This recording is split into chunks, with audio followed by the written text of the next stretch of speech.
Intinya ibadah, haji, umrah, Baitul Qadar, haji mabrur, ada perubahan fisik. No. Nampak saya jamaah ini memang mabrur Pak Ustaz, balik dari Makkah, putih muka tuh Pak Ustaz. Apa tak putih, tak pernah ke masjid, tidur aja di hotel. Tak bisa kita ukur dari fisik. Kalaulah mengukur orang diterima Allah itu putih bersih, maka saya ini termasuk yang tak diterima karena hitam. Jadi ini termasuk membela diri saya juga.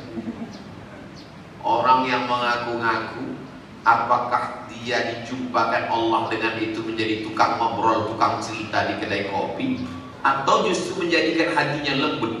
Maka kata Imam At-Tusi dalam kitab Al-Lumah, karya Imam As-Saraj At-Tusi, kalau kau masuk ke dalam hutan, sampai di dalam hutan itu tiba-tiba pokok kayu dan burung-burung mengucapkan salam kepada kau, Assalamualaikum ya Abdus Samad, Assalamualaikum ya Wali Allah. Masuk saya ke dalam hutan, tiba-tiba burung-burung di hutan itu mengucapkan salam, Assalamualaikum hai Abdul Samad Wali Allah. Pandang hati.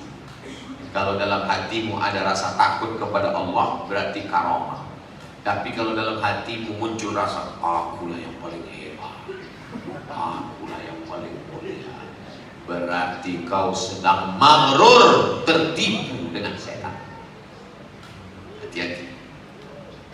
Orang yang sudah beribadah dengan sebelum beribadah, mana yang paling hebat? Mana yang paling hebat tipuannya? Sebelum masuk masjid atau setelah masuk masjid? Setelah masuk masjid. Sebelum masuk masjid apa kata setan? Jangan ke masjid, jangan ke masjid, mabuk aja dulu, sakau aja dulu. Nanti udah agak-agak pensiun baru ke masjid. Tapi setelah masuk masjid, setan ikut ke dalam dan berkata, kau yang paling khusyuk, kau yang paling hebat, kau yang paling ini. Saya diajarkan almarhumah mak saya untuk senantiasa waspada. Waktu saya bawa dia tabligh akbar, pengajian ramai jamaah, saya pikir nanti balik dipuji nih, hebat kau ya, banyak jamaah. Balik ke rumah ditanya, kau tak memelihara jin kan? Tak ada maksud. Jangan kau berdukun. Aku takut kau berdukun pakai pemanis orang ramai, jadi anggau kau mati nanti. Harus selalu waspada. Tausiah saya ke Jakarta, jumpa anak muda kelas 3 SMA. Disuruh ayahnya bertanya, kau katanya sering tanya Ustaz Somad, tanya apa yang mau kau tanya? Tanya. Apa perasaan Ustaz waktu dikerumuni orang ramai? Belum pernah ada orang bertanya.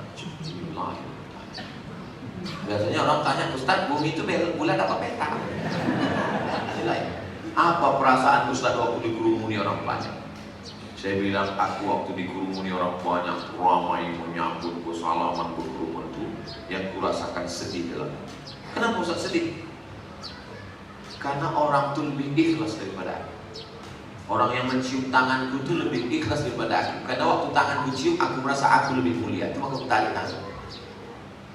Orang itu datang dengan hamba Allah, mendengar hadis. Aku datang mungkin karena ingin direkam, karena ingin dipuji, karena ingin dimuliakan. Boleh jadi orang itu lebih dulu masuk surga daripada aku, orang itu lebih diakui Nabi Muhammad daripada aku, orang itu lebih tulus daripada aku. Itulah yang kurasakan waktu jumpa orang banyak. Diam dia. Dia diam, aku lebih diam lagi. Mudah-mudahan kita semua diridhoi Allah SWT. Abdul Somad itu pahala ceramahnya mungkin udah tak ada lagi tersisa, karena sudah dihabiskan oleh viewer, follower, dan subscriber. Tapi masih ada satu lagi harapan. Apa dia?